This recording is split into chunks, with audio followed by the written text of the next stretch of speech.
Okay, guys, I am done with the folio project, and I will zip through the recap and go over really quickly what it was I had done.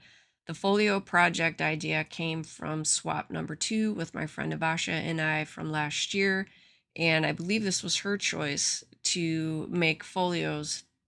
Initially, the instructions were for using a 12 by 12, but because it's such a basic concept, you can take it to whatever size paper, however big or small you want to work with.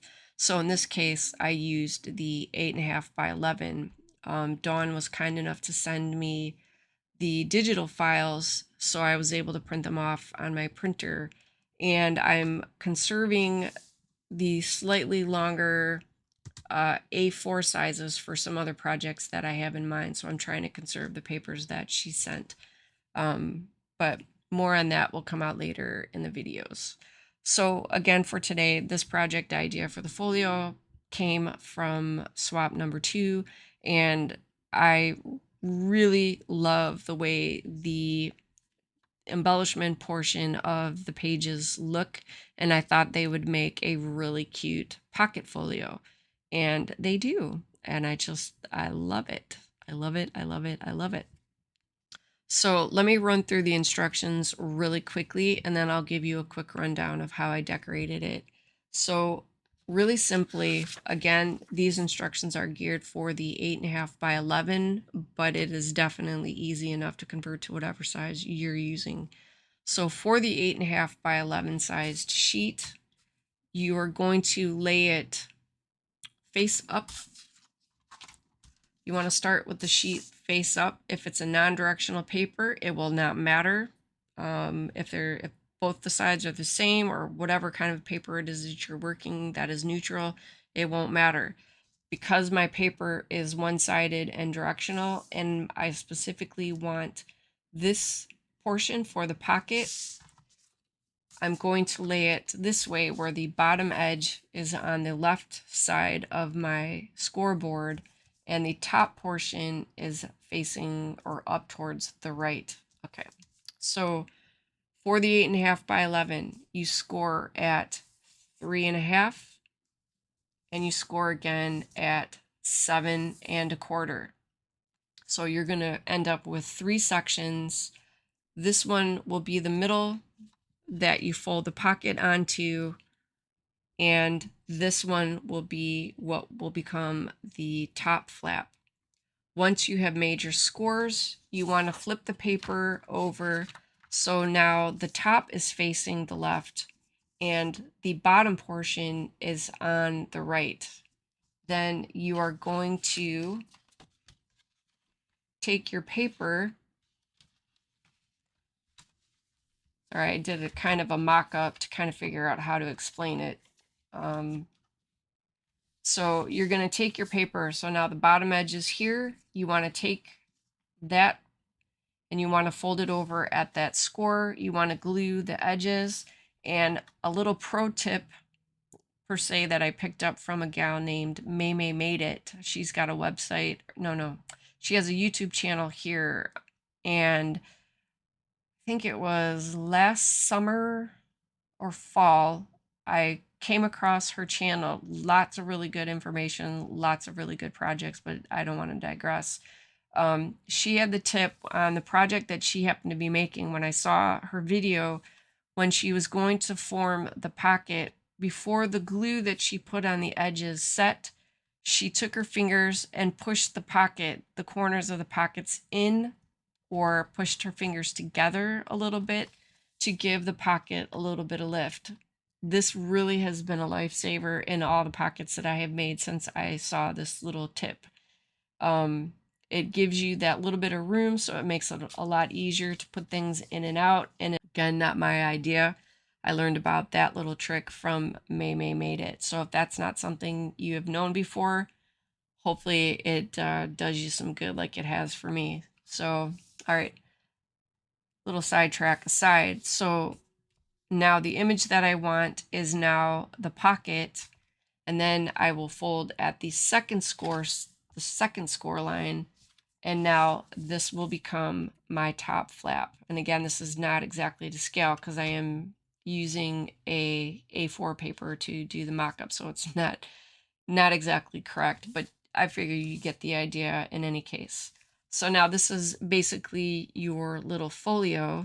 Then you can use your trimmer, you can use scissors, you just cut up to a point on how big you want your tab. Then you come in at an angle with your scissors and you have your little tab portion like you see here.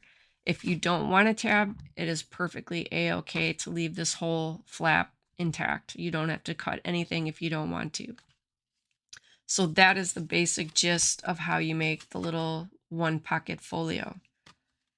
And again, these instructions are for the 8.5 by 11. And I did do the little pinch method on both of these to get that lift in the pocket, because I will be using these for stuff. I don't know what yet, but I know I've got all kinds. I could use these to keep receipts in for the crafting business or whatever, but these are going to be perfect. They'll get used for something. So anyway, okay, so super quick little project. Love it. I liked the way these two papers went together with the color palette, so that's why I chose them. But the yellow page with the green background, both of those would have worked well together as well. So to finish them off, I took the pages before I did any decorating. I'll get to those in just a second. Before I did any decorating, once I had made the pockets, I folded them flat exactly like this, and then I came in with my hole punch and punched them all at the same time. You don't have to do this. It just, for me, it kind of kept them lined up, so I just figured I'd do it all at one time. So when I was done making the holes, I could not find my little eyelets.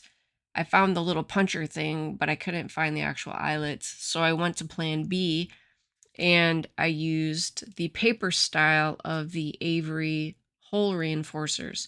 If you wish to get hole reinforcers, you definitely want to be careful in the description to make sure that you're getting the ones that are made of paper.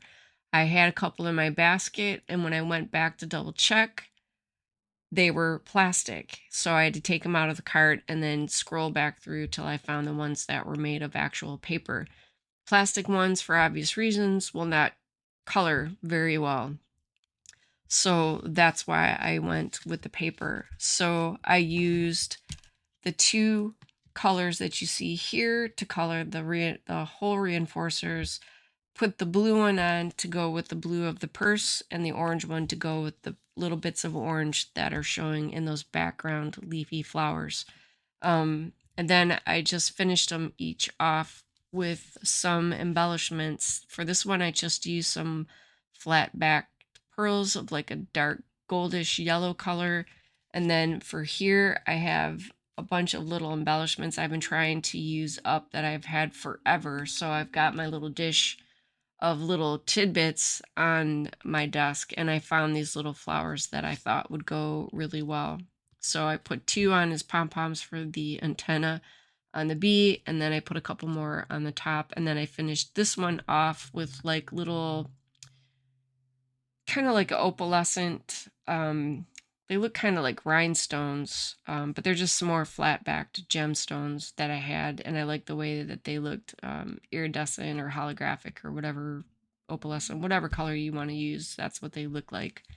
So that is the two little folios, and again, I am using the July release for Cutsie Treasures. The full collection will be out in September.